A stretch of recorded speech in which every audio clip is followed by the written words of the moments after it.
Pedro's back with me, Harold here. And Pedro, we have some tweets. First, before we even get to that, I want to ask you, how would you pitch the Judge? Actually, I'll crowd him. I'll crowd him in. Yeah. I'll make sure that I was determined to go in. And then when he gives up on the outside part of the plate, I could probably flip a good breaking ball low or paint black away, but really low. Cross seamers, not two seamers coming back. Cross seamers, cutters, and breaking balls really low because I didn't throw a slider. I would throw cutters, but not sliders. Okay. So I would use the curveball really low from the outside edge of the plate down.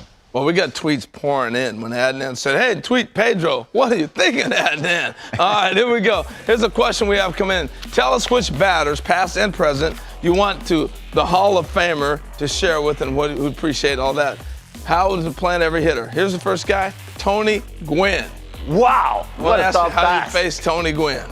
Well, he had my number. I was really young, but if I had known better as I mature, Harold, without a doubt, I'll force him to pull me early, especially with the good But he wanted to stay there, though. Yeah, he wanted to stay to the other side, so I will force him to pull me. Since he wasn't a guy that was known to hit 30 jacks, I will probably force him to pull me. I will add and subtract with everything else if he allowed me to actually. Well, that one you made him ball down and in. He didn't handle it. That one there he did. Yeah. Breaking ball. And that's a. But you would have got him with a heater in probably as you got a little older, right? Or just put him on.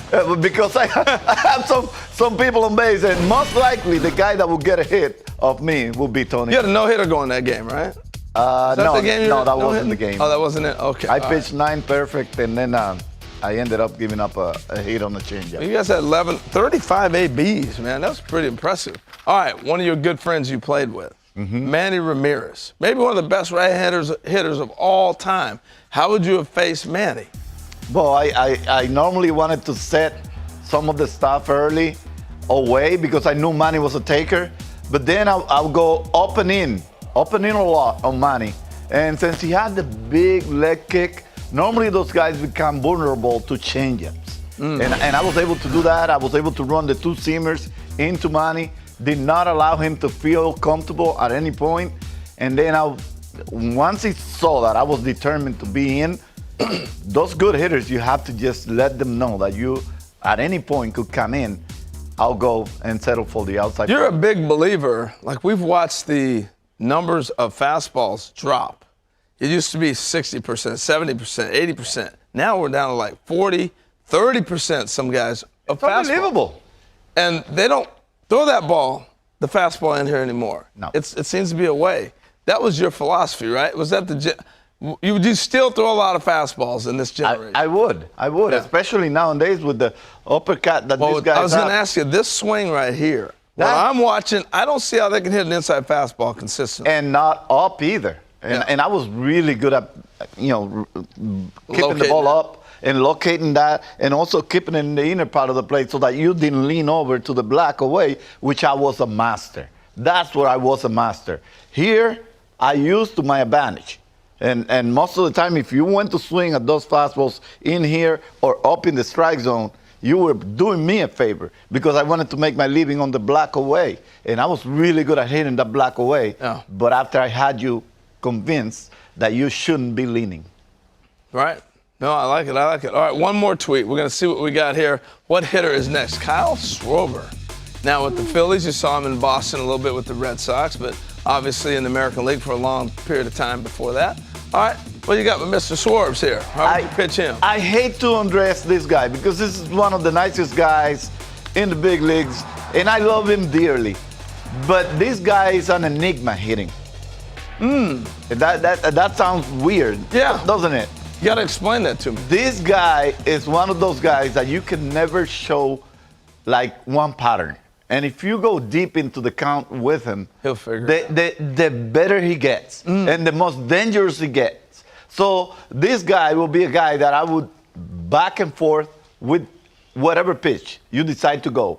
But you must get ahead of him. And it's dangerous, but you can actually add and subtract with any pitch at any time, and especially because he's aggressive. Right, he's going to swing. Right. But you want him to be off his timing a little bit. You want to throw his timing off. And that's what you got to do. You have to add and subtract with each pitch that you throw. And it's vulnerable to either one. Just don't fall behind where he knows what's coming, or don't fall into a pattern. Yeah. He's a really good hitter. He's a really good hitter. Really good hitter. All right, a lot of power. I want to end it with this, though. I want to go back to this swing that everybody's doing right here. What I see is they will hit a breaking ball. Yeah. But they're not hitting that fastball in. And so you're a master at reading swings. Mm-hmm. We've gone through the toe taps, the leg kicks, all these different things, take a pitch, all that. Will this change? Will they have to get back to a different swing eventually? Will pitchers make the adjustment? Not if we continue to bring premature pitchers to the big leagues to just let it eat. If you find guys doing in the minor leagues and doing it in the bullpens and taking the time to repeat, to be repeatable, to throw those fastballs where you mean to throw those fastballs. If it's in, I'd much rather see you hit the batter than to miss over the middle of the plate, because that's dangerous. And then if you're going to go away and your catcher is setting up over there, I don't want you to throw a ball over here. I mean, you got to throw it where to catch it. Exactly. You have to hit location. I remember I was told by my coach in the summer league in the Dominican Republic, if you don't know how to command the fastball away and in, you're not making it to the United States. Yeah. Wow. It didn't matter how hard you threw. I saw guys 98, 97 that never made it to this side because they never could command or had the IQ to make the adjustment to throw it away when it meant to be away and in when it meant to go in.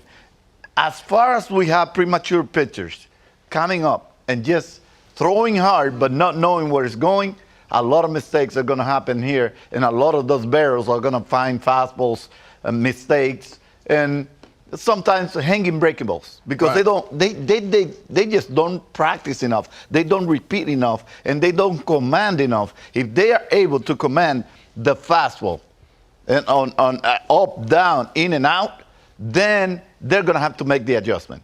There you go. And until we see that, nothing is going to change. And Aaron Judge is going to continue to be the daddy of the entire league.